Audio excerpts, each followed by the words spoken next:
Hey everybody out there in YouTube land, this is your brother Phil with another edition of the Sidewalk Saint. So this is a little different of a letter. It's a little different of a thing that I'm going to say.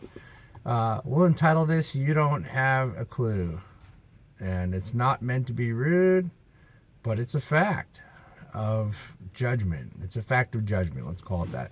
The facts of judgment. You don't know anything. You see someone, you judge them. They're judged and convicted the minute you see them of whatever you think they are, and maybe you hate them or think bad thoughts. I hope you don't. And there are some people out there that don't, but the majority of you do. And that's solid. Those are facts. So, let's give some examples of having no idea what you're talking about or thinking about someone. You ever seen like the person just walk by and you just get mad at them and you don't even know why? But then in your heart you think about it and you know that they thought something about you.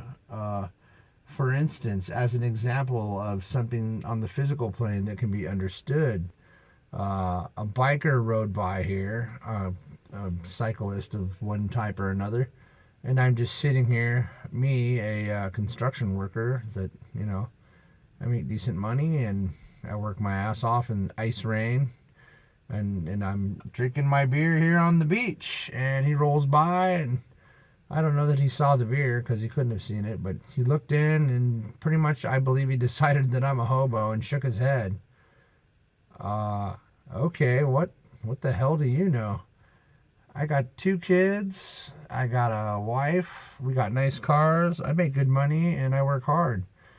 And I'm not a hobo. So anyways, I felt right away like I just wanted to run him over, which would have been super fun, but not, because that's what they want. By they, I don't know, Illuminati, who knows, whoever has been derailing Eden for so long now. Anyways, I'm getting way out there, but what I'm trying to say is don't judge things. That's it. Do not judge things. Don't judge people. You don't know anything. You have no idea why. Okay, you don't even know why they did something physically that you saw with your eyes. Why did they do that? Why are they acting that way? Let me tell you something. When someone is freaking out on you and cussing in your face, it's because they gave up on humanity mostly. Think about it. What they want, they are waiting for the one person with the balls to look them in the eye and say, I love you, sister. I love you, brother. I don't know what I did to you, but I'm sorry. And I love you. And you are loved. You're special. You're wonderful. You're not forgotten. We didn't forget you. People feel like the world forgot them. That's why they're lashing out. Understand that. They want love. Who's going to give them love? Who's going to give them unconditional love, even though they're like saying stuff like F you and you're a piece of this and that, and they're screaming out for love. They're yelling for love. That's what they're doing. They're not doing anything else. Why would you get mad at somebody unless you cared what they thought? Exactly. What do you say to that? You can't say anything to that. It's true. Why would you get mad at someone if you didn't care what they thought? Why would they get mad at you if they didn't care what you thought? They care. They care about you. They care about what you think. Wow. That, my friend, is a different form of love. Or at least, yeah, that's what it is. So, I mean, let's blow your mind right off the top of your head. Somebody cut somebody off and then someone got shot. These are stories around the world that these things happen. They loved that person so much that they felt betrayed enough to murder them. That's extreme love. Now, I realize that doesn't sound like it is, but it is. Or the guy that cheated on his wife. She shot him dead right in the face. That's a story too. Now, I know I'm getting fairly gruesome. What I'm saying is, it's love. It's all done out of love. It's all done out of love. And what needs to happen is just honesty and integrity and just, the guy should have just said, look, I don't want to be with you anymore. I need someone else. And then that's it. And say, I love you. I'm grateful for what we had. And now I know it's over. And then the guy would move on and the girl would not want to murder someone. Or you get out of the car. Like, I've had these instances.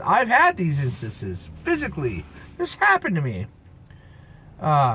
Where, let's put this example. This is fun. I wish I had more time to talk. But I'll tell you this one and then we'll recap what we're talking about. This kid, I don't know, 18 years old, 19 years old, college kid, UW linebacker. Guy was freaking 7'9". He was bigger than that. He might have been 8 feet tall. The kid was obviously on real roids, like drug roids. And he was driving his rich kid car. I don't even know what it was, a Bugatti or something. And he was following me and zooming around. And I was driving with my family, going the speed limit on Alki Beach, which is a 25-mile-an-hour street, and 15 on the main drag, which was where I was. And I was going 25. I was doing the speed limit. The guy was zooming back and forth, right and left, crazy like a madman. I'm like, okay, I pulled over to let him go around, and he didn't. And I'm like, oh, okay, so you want a problem.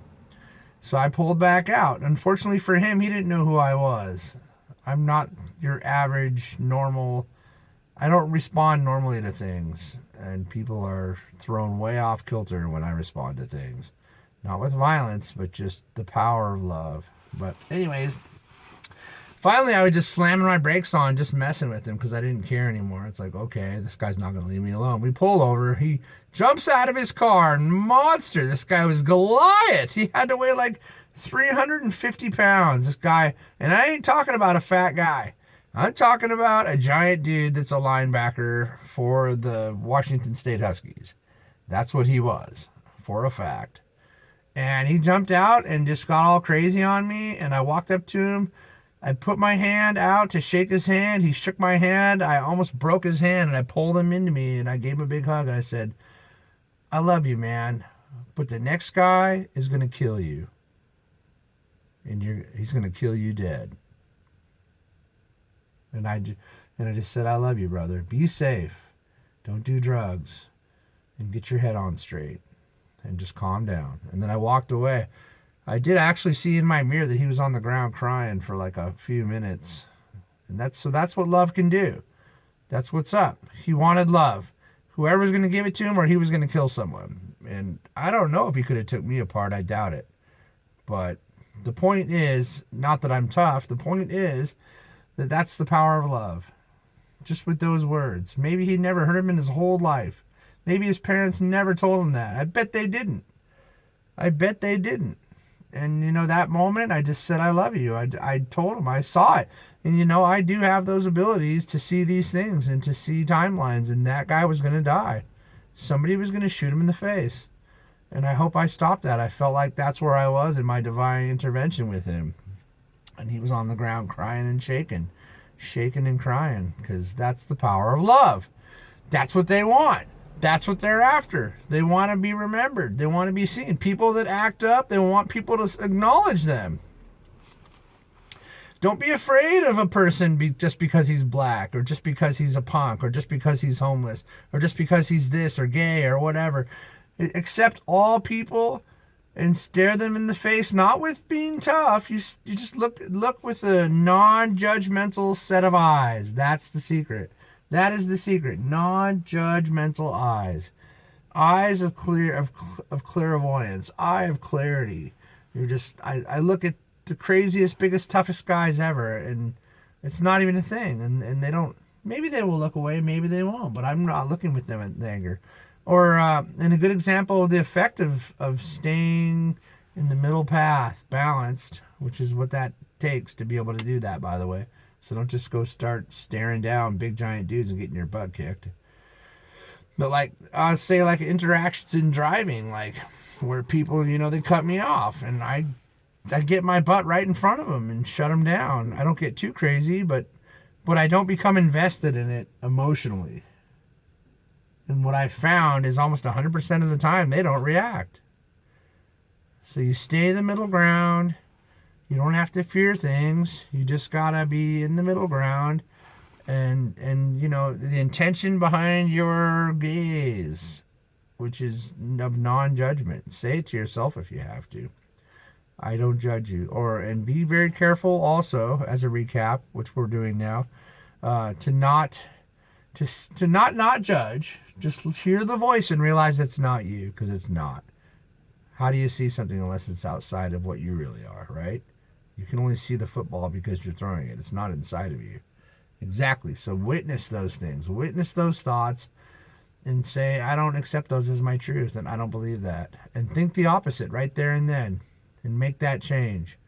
That's what this video is all about. Make the change and do not judge people the best of your ability. It's going to be there. The voice is going to keep trying to come through. And just remember, make your decisions with your heart, not with your mind. Your mind is only there to run your body. Your heart is there to make the decisions.